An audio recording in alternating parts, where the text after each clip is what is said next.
बिस्मिल्लाहिर्रहमानिर्रहीम। नाजरीन संगियो ते भराओ, देसी ज़बान च असां ना काफ़ी अरसे तो सैगमेंट जिहड़ा चलना रहना है फेसबुक ते भी, लेकिन अज यूट्यूब ने तुसां दसने कि पुरानियां कुछ रसूमात होंदियां जिहड़ियां अजकल जिहड़ियां ना ओह तकरीबन ख़त्म हो गई ते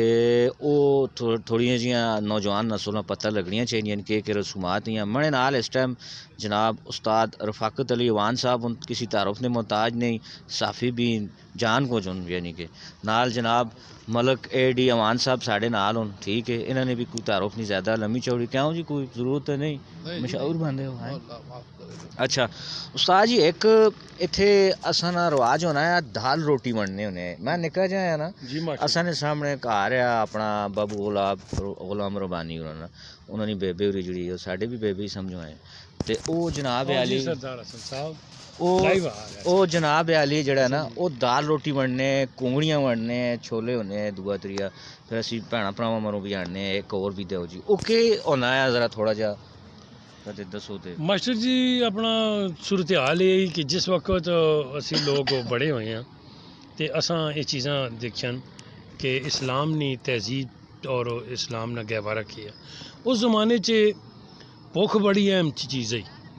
और भुख नहीं तोड़ के आया खुराक चाहे किसी फकीर दो वो भी दुआ देना है। खुराक जी है वो इस अहम किरदार जोड़ा दो तबके बड़ा अहम किरदार अदा किया है। इन्हां मस्जिदां जोड़ा इन्हां भुखा ख़त्म करने से अहम किरदार अदा किया है और ये जोड़े ज़ियारतां या रोज़े है इन्हां भुखा ख़त्म करने से बड़ा अहम किरदार किया है। लंगर खाने बढ़ाए, दरूद दियां महफिलां कीतियां और आप सल्लल्लाहु अलैहि वसल्लम की अगर ज़िंदगी च तुसीं आने हो तो देखने हो भी आप सल्लल्लाहु अलैहि वसल्लम भी अगर किधरे खैरात भी आख्या जी तो खैरात कर छोड़ो, कोई वालद बहुत हो गया किसी ने दीगर कोई अगर उन्हें सदका देना है तो ये ज़्यादा अहमियत इस दे दी कि तुसी ये खुराक एक किधर पहुँचाओ। इंसान खुराक बड़ी अहम चीज़। खुराक ने पिछे अगर तुसी पंजाब हाँ, पाकिस्तान हाँ, बड़े सगीर हाँ, इसने खिते ने अगर तुसी जायज़ा लो ये सरसब्ज़ खिते आई इसने खुराक पिछे ही पंजाब ने तो ये फातीन भी आने जंगा आनियाँ या घोड़ियां दियां खुराक आईयां, ये बेसुक इत्थे ये चीज़ां आईयां तो रह गया। चूँकि इत्थे हिंदू जी धर्म आया वो भी इंज करना है कि किसी अपनी मुसीबत टालने वास्ते, किसी अपनी मन्नत पूरी करने वास्ते वो मंदिरां ते जाके प्रशाद देना है। वो प्रशाद जिले उत्थे कोई भी उन्हें मरने वाले बैठे उन्हें खिला छोड़ना है, गरीबां खिला छोड़ना है, कोई भी भुखे ज़्यादा बैठे है तो उस खिला छोड़ना है। इसी तरह मज़हब इस्लाम भी इस चीज़ ने अहमियत देती है। यार गल है अगर किसी यहाँ बुखार हो गया, ज़ुकाम हो गया, कोई ऐसे बिगड़ गई बीमारी जिसे कुछ नहीं, वो जिसले बंदा आखने ना यार हुण एंड कोई रास्ता नहीं, अल्लाह पाक वाले पासे रास्ता खुलना है तो बंदा उसले अपनी कोई मनाजात जी करना है, कोई चीज़ पाना है पाक देना है। अता कि मास्टर जी इतनी किल्लत है तुसें भी शायद लोगों को दसना पैसी, बर्तन कोई नहीं होने है जी रोटी पकाने है ना उसे रोटी उत्ते ही दाल रख के चाह देने और लोग इस तरह के अगर तरले और छकेर कोई नहीं होनी है वो फिर हाथ ही मावां जड़ियां ना छकेर रोटियां चाहिए उन्हें उत्ते दाल पाई ए दाल दी थी वो दाल जिले बच्चे खा के ने लोग सुकून आने इत्मीनान होना है। छोला नहीं दाल ही तो बड़ा मज़ा आना होना है, जायका भी नहीं रहा है कोई नहीं जी। हुण तां देखो ना तुसां वो दाल खेलने वास्ते तुसां हुण टैक्सीले च बनाए 5 स्टोर कोई नहीं जिन्हें वो दाल मिले, पकाने वाले भी नहीं ना, वो पकाने वाली कोई नहीं, वो मावां कितने ने जी जो तुणियां कितने ने किसी घरों जी तुणी ने कदे आई नहीं। हुण तुसां मुँह के मुर्गा पे होने तो तुसीं आने दाल बराबर ही है। अला मिट्टी ने बर्तन है तो उन्हें पकाने हैं तो कुछ ज़्यादा लज़्ज़त है, कटमियां शटमियां तो आखिर जाके होनी हेपेटाइटिस से तस्लीम हो गया। हर चीज़ नहीं इस्लाम नहीं अकानी है तो इनसाइक्लोपीडिया मजहबी देखो वो उभर के सामने तां आया कि वो कि इस्लाम दी चीज़ां जिहड़ियां अज जदीद साइंस भी साबित कीता है उससे बर्तनों च हुण भी हेपेटाइटिस होवन जी तो आने जी चीनी दाना च खाना ख़त्म करो, जाओ कि मिट्टी ने बर्तन च खाओ और घड़े च इस्तेमाल करो। घड़े च पानी च इस्तेमाल करने का तरीका है जी, उससे मिट्टी जी ओजोन गैस छोड़नी है नहीं, ओजोन गैस छोड़नी है उसे पानी नहीं जी तय होनी है, घड़े नहीं उसे जरासीम दाखिल नहीं हो सकना। ये होता कोई जदीद सार चाहिए तो ये अच्छा दाली तो अलावा और भी कुछ चीज़ां वंडने कुछ तुसां मने ज़हन च कुंगड़ियां छुहारे वंडने आए, पतासे खुशी के पतासे वंडने आए, मरने के छुहारे वंडने हुए। ठीक है जी। इस तरह किसी खिदमात ने सिले च मठियाई मंगा के हैं जी, कोई ऐसी खास बीमारियां आईयां उन्हें च कुंगड़ियां वंडने जो कुछ भी उसने इजनास है ही थोड़ी ही ना जी। इजनास नहीं तो यह हालत है कि साढ़े कोलो असां कोलो भुख ने भी तरीका कोई नहीं कि जिस तुझो के बाबरी च ज़हीरुद्दीन बाबर लिखना है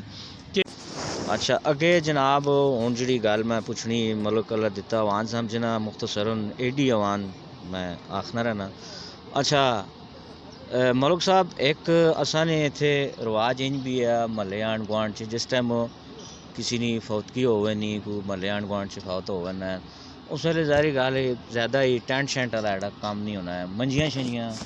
मंग के आंढ गुआंढ दियां उन्होंने घर आ रहे हैं पल्ले आ रहे ने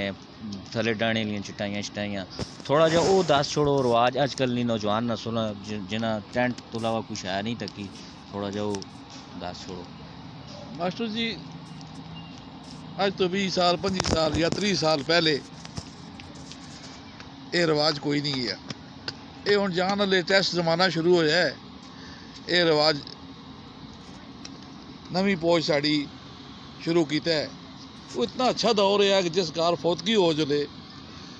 आंढी गुआंढी महल्लेदार मंजियां के इन्हां ने लकड़ियां के इन्हां ने कदे कोई खाना पकाना करना होवे ते जिस घर मातम होना है उस पता ही नहीं होना यार मने घर मातम होया है तो मैं ये कब्र भी कुटनी है मैं ये कफन तख्ते का बंदोबस्त करना है मैं खाने पीने का बंदोबस्त करना है उस घरेरे कोई परवाह नहीं होनी वो आसान जी मिलजुल के जड़ा ना मिलजुल के माशरा है बड़ा अच्छा माहौल है बहुत अच्छा माशरा है दुख दर उधर लोग है और बहुत अच्छा। हूँ तो फौतगी इतनी मुश्किल हो गई मास्टर जी के पहले अगर सारी फौतगी हो गई है तो खुदा ना खास्ता तुसा कोई कार्ड सिस्टम कोई नहीं या तुसा ना अपना के उस कब्रस्तान कोई नहीं तुसा बड़ी बड़ी मुसीबत है कि तुसा 15 तो 20 हज़ार रुपया फी कब्र देना पाया मैंने उस फौतगी बंदे अपने घरों उस वेले जो मरने भी किधर किधर हुण तो बहुत तड़ों तड़ भी पे मरने ने भी कुछ तो थोड़ा जा ये आबादी ज़्यादा हो गई ना जी आबादी ज़्यादा हो गई खुराकां सही नहीं रही अपना सकाफती माहौल साढ़ा कल्चर खत्म हो गया है। हुण लेटेस्ट चीज़ां आ गई पिज़्ज़ा खाओ तो ये चीज़ां खाओ तो वो चीज़ां खाओ बीमारियां तो वध गई मास्टर जी। ये तो तुसां सोलह ने ठीक आख्या हाईब्रिड भी अजकल पे आने जिहड़ी फसल अगे 4 महीने तैयार होनी वो मन खैर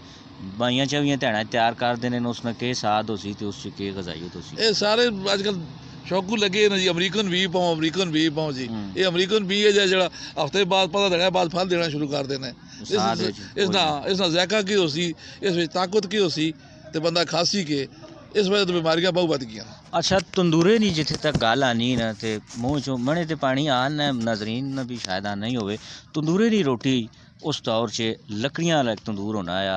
आंढ गुआंढ दियां फूफियां मासियां चाचियां आनियां ही सारियां मतलब तंदूर उत्थे तानियां ही अपनी अपनी लकड़ियां कहना ते थोड़ा जा उस ते थोड़ी जी रोशनी पास मास्टर जी इतना अच्छा सिस्टम है ये तो मैं कल गल याद है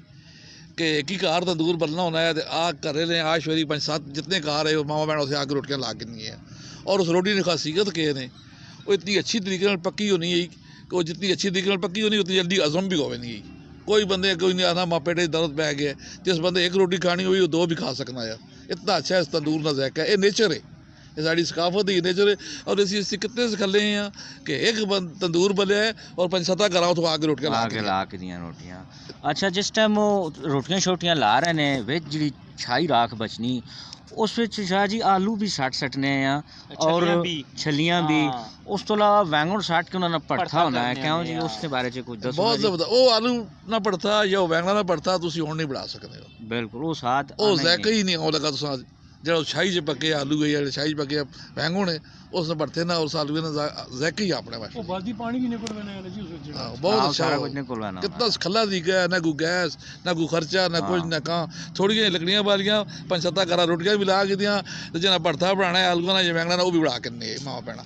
कितनी खलियां होनी लस्सी ना डोला पे होना है अचार होने मक्खन होना है चटनी होना पुदीने नहीं होनी खालस हो साबियां मिर्चियां विच पी के बस सारा भी होवे लंगरी च जितनी सादा ग़िज़ाई मास्टर जी उतनी सेहत ज़्यादा ही सेहत ज़्यादा ही उतनी बीमारियां घटियां और जितनी ज़ायकेदार आ रही साड़ियां खाने पीने दी चीज़ां उतनी बीमारियां भी वध गई अखराजात भी वध गए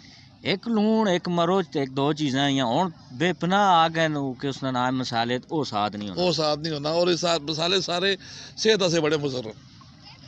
असल लोग या यंग जनरेशन साड़ी बड़ी शौक नाल इस्तेमाल करनी है लेकिन ये जो सेहत से बड़े नुकसानदेह। नाजरीन ये जड़ा असा ना देसी थोड़ा जा रिव्यू असी करने रहने हैं वक्तन फ़ौकतन अपनी एक तो सकाफत भी असा नहीं टैक्सिल नहीं फिर अपनी ज़बाना च जड़ा मैं इत्थे प्रोग्राम करना वो भी ये कि मैं आखना ज़रा अगले किसी प्रोग्राम च इंशाल्लाह आसां और गपशप करसां ते वो भी देसी गपशप उसी इसी ज़बान च उसी शुक्रिया इस टाइम मैं अदा करना मलक अल्लाह दिता वान साहब ना ते उस्ताद रफाकत अली वान साहब ना जेड़े मोबाइल च लगे न टच मोबाइल च ते उत्थे खबर शबर ज़ाहिरी गल है साफी च ते खबरां नरी लगे सुन ते हुण तुसां को इजाज़त किन्ने अल्लाह सोहणे वाले अल्लाह सुनने वाले पाकिस्तान जिंदाबाद।